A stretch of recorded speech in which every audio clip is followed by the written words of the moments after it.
j'espère que vous allez bien. On se retrouve pour une nouvelle vidéo. Pour vous ça change pas grand chose, mais pour moi oui, puisque je rentre tout juste de vacances. C'est la toute première vidéo que je tourne depuis que je suis rentrée. Et j'ai passé de super bonnes vacances. Pour celles qui ne le sauraient pas, je suis partie au Japon pendant 2 semaines et juste avant 4 jours en Corée, donc c'était vraiment juste trop génial. Celles qui me suivent sur Snapchat, sur Instagram et tout ça ont dû voir des photos et des vidéos. C'était juste trop bien et je me suis vraiment fait la promesse d'y retourner plus fréquemment. C'est vrai que c'est un petit peu à l'autre bout du monde, mais je pars pas beaucoup en vacances. Là ça devait faire vraiment des années que j'avais pas pris genre 2 semaines de vacances, donc ça m'a fait le plus grand bien.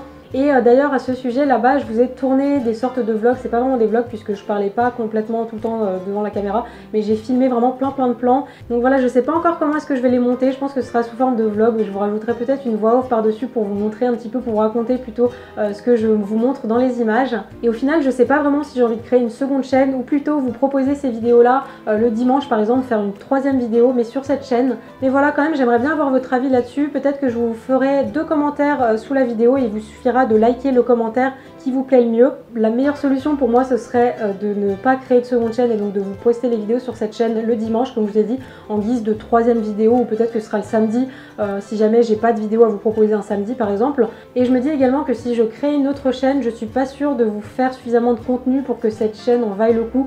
Donc voilà, je vais peut-être vous dire du coup ce que je vais vous montrer dans cette vidéo. Aujourd'hui je vais vous montrer un nail art en relation avec mes vacances, puisque je vous ai fait des cartes koi que j'ai pu vraiment retrouver dans plein de jardins qu'on a pu visiter au Japon et même aux alentours des temples. Souvent il y a des points d'eau et donc il y a plein de carpes et de tortues également.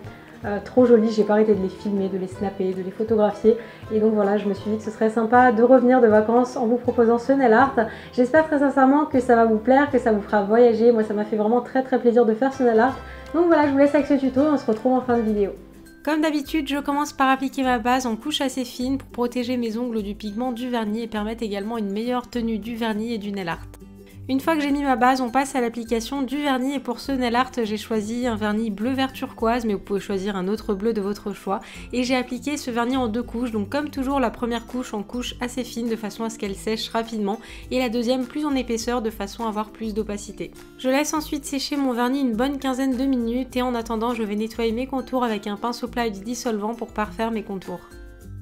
On passe finalement au nail art et pour ça je commence par poser une goutte de vernis blanc sur une palette et avec un pinceau fin je vais commencer par tracer le corps du poisson.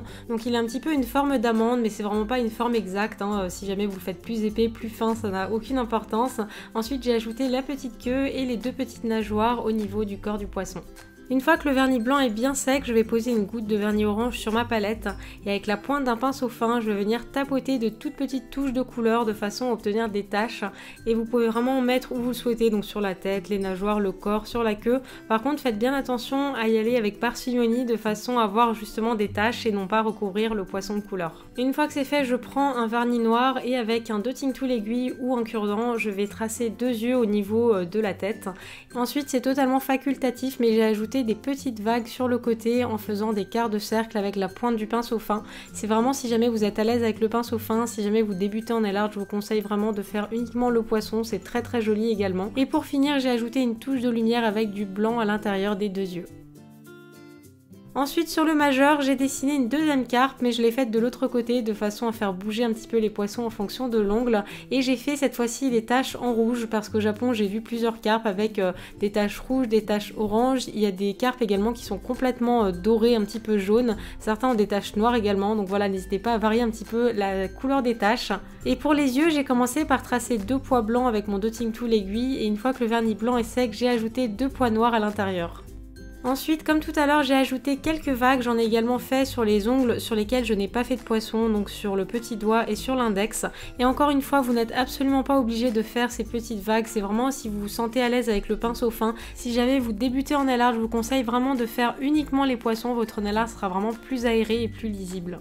Et finalement sur le pouce, comme on a un petit peu plus de place, j'ai pu faire rentrer 2 carpes et je trouve que le motif est d'autant plus joli quand on fait plusieurs poissons comme c'est le cas dans les rivières au Japon. Et même si ce nail art peut paraître un petit peu compliqué, je vous conseille vraiment d'essayer de le faire, même de vous entraîner sur un onglier par exemple ou même sur une feuille blanche avant d'être sûr que vous n'y arriverez pas parce qu'il paraît compliqué comme ça, mais vraiment si on suit chaque étape par étape, c'est tout à fait faisable. Donc voilà, essayez vraiment de faire les nail art avant de vous dire que vous n'y arriverez pas.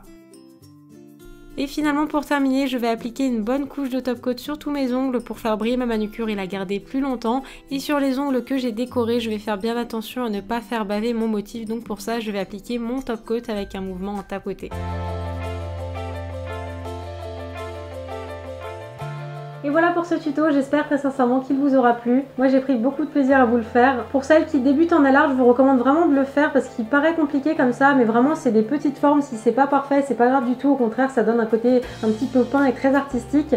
En revanche, si jamais vous n'êtes pas habitué à travailler avec le pinceau fin, je vous conseille vraiment de ne pas faire, comme je vous l'ai dit dans la vidéo, de ne pas faire vraiment les petites vagues. Ça rajoute vraiment de la difficulté et en fait de faire ce genre de détails, ça peut gâcher votre nail art si jamais votre trait n'est pas très précis.